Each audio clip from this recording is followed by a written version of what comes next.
την έχουν προσπεράσει τη Νέα Αγχίαλο επισκέπτες όλα αυτά τα χρόνια. Βρίσκεται λίγα χιλιόμετρα έξω από το Βόλο και ξεχωρίζει για το συμπαθέστατο λιμάνι της και τα πολλά αρχαία.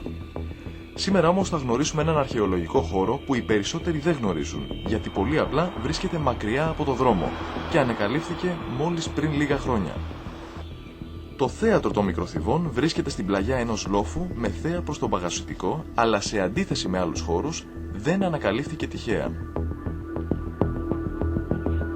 Το συγκεκριμένο θέατρο το ανασκάψαμε για πρώτη φορά το 1992 επί ευκαιρία ενός έργου που εκτελούσε στην περιοχή το Γαία, και ο λόγος που πιστεύαμε ότι υπήρχε εδώ ένα θέατρο ήταν γιατί υπήρχαν περιγραφές του 19ου αιώνα από τους ξένους πυρηγητές που είχαν επισκεφθεί την Ελλάδα.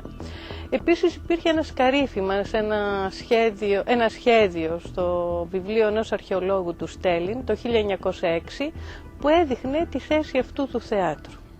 Έκτοτε τα ίχνη του θεάτρου είχαν χαθεί, δεν υπήρχε τίποτα ορατό, αλλά ένα τυχαίο έβριμα από τον τάφο ενός ηθοποιού, μια τραγική δηλαδή μάσκα, πύληνη, μας έδωσε την πληροφορία ότι σίγουρα στον τόπο αυτό ζούσαν ηθοποιοί. Ερωτηματικό προκαλεί το γεγονός ότι τα περισσότερα θέατρα χτίζονταν σε σημεία με θέα. Να μην ήταν καλές οι παραστάσεις? Πάντα τα αρχαία θέατρα έχουν επιλαγεί και έχουν γίνει στις καλύτερες δυνατές θέσεις των αρχαίων πόλεων για να εξασφαλίζουν καλή ακουστική και να εξασφαλίζουν και καλή παραμονή των θεατών, γιατί οι αρχαίες παραστάσεις κρατούσαν πάρα πολλές ώρες. Έχετε ακούσει ότι τα αρχαία θέατρα παίζονταν σε τριλογίες. Έπρεπε δηλαδή ο αρχαίος πολίτης να περάσει περίπου μια μέρα στο χώρο του θεάτρου. Η τοπική κοινωνία πάντως αγωνιά για το πότε θα ανοίξει το θέατρο στο κοινό. Η Νέα Αγχίαλος θέλει να εξελιχθεί και προσδοκά ότι το αεροδρόμιο σε συνδυασμό με τα αρχαία μπορούν να το βάλουν στο ελληνικό τουριστικό χάρτη. Βλέπετε ότι το θέατρο δεν έχει ανασκαφεί, έχει γίνει αυτή η κεντρική τομή, έχει εμφανιστεί ένα μέρος του κύλου, έχουν εμφανιστεί οι λίθινες κλίμακες ανόδου. Ξέρουμε ότι έχει 8 κλίμακες και 7 κερκίδες, αλλά βλέπετε ότι η ορχήστρα ακόμη δεν έχει ανασκαφεί και βέβαια έχει ανασκαφεί το κτίριο μόνο της ορμαϊκής σκηνής. Πρέπει λοιπόν το θέατρο να ολοκληρώσει, να ανασκαφεί, να αποκαλυφθεί, να αποτυπωθεί λεπτομερώς, να γίνει αρχιτεκτονική μελέτη, ώστε να δούμε αν και πώς μπορεί να γίνει η αναστήλωσή του και να δοθεί σε χρήση, γιατί ξέρετε και αυτό το άλλο που είναι πάρα πολύ σημαντικό. Τα μόνα μνημεία από την αρχαιότητα που μπορούμε να χρησιμοποιήσουμε σήμερα είναι τα αρχαία θέατρα. Να τους δώσουμε δηλαδή και μια σύγχρονη χρήση και ο σημερινός άνθρωπος να βιώσει εδώ τον αρχαίο λόγο και το θέατρο, αλλά να βιώσει και τον άλλο σκοπό που είχαν τα αρχαία θέατρα, το σκοπό του διαλόγου.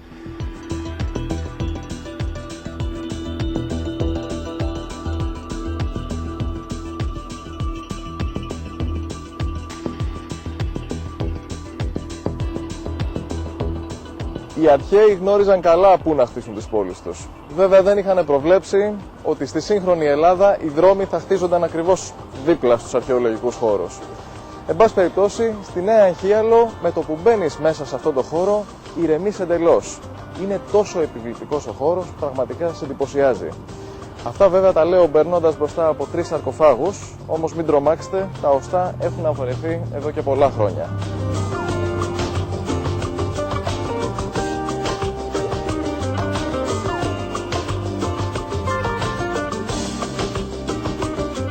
Λίγο πιο κάτω στο λιμανάκι της Νέας Αγχιάλου μας περιμένει ένας κάτοικος της περιοχής. Όχι γέννημα θρέμα, αλλά ο ιδανικός να μας εξηγήσει γιατί αυτός ο τόπος αξίζει την προσοχή μας. Πόσα χρόνια σας πήρε λοιπόν να μαζέψετε όλες αυτές τις φωτογραφίες και να τις κάνετε βιβλίο?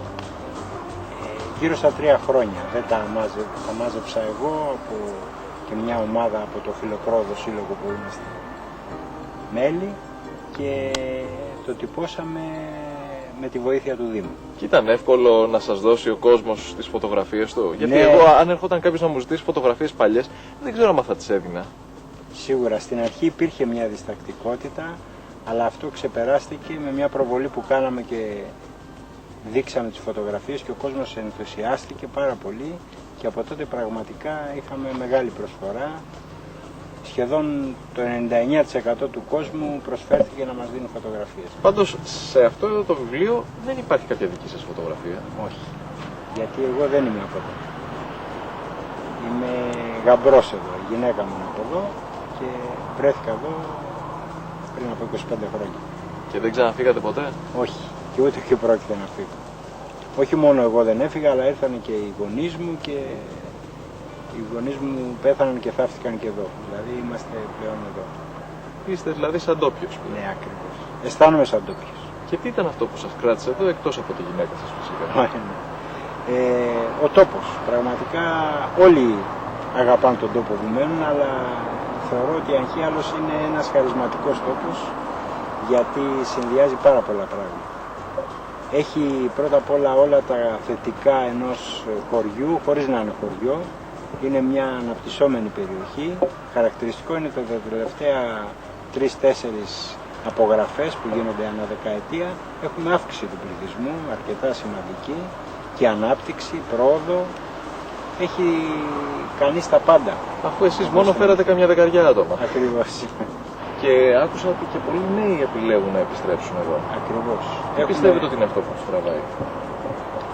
Το ότι υπάρχουν ευκαιρίες ακόμα, παρόλη την κρίση την οικονομική, υπάρχουν ευκαιρίες και για δουλειές.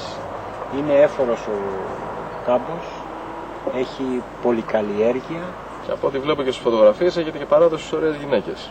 Ναι, δεδομένου ότι οι πρώτες Αγχιαλίτσες που ήρθαν εδώ ήταν πρόσφυγες, γιατί το χωριό είναι προσφυγικό, και χαρακτηριστικό ήταν το καλό ντύσιμο, φαίνεται και από το βιβλίο, πάρα πολύ καλό, η μόρφωση, με τα γαλλικά τους, με τη μουσική τους, παίζαν τα μαντολίνα τους, ήταν δηλαδή άνθρωποι με την ευρεία έννοια της προοδευτικότητας, προοδευτικοί άνθρωποι.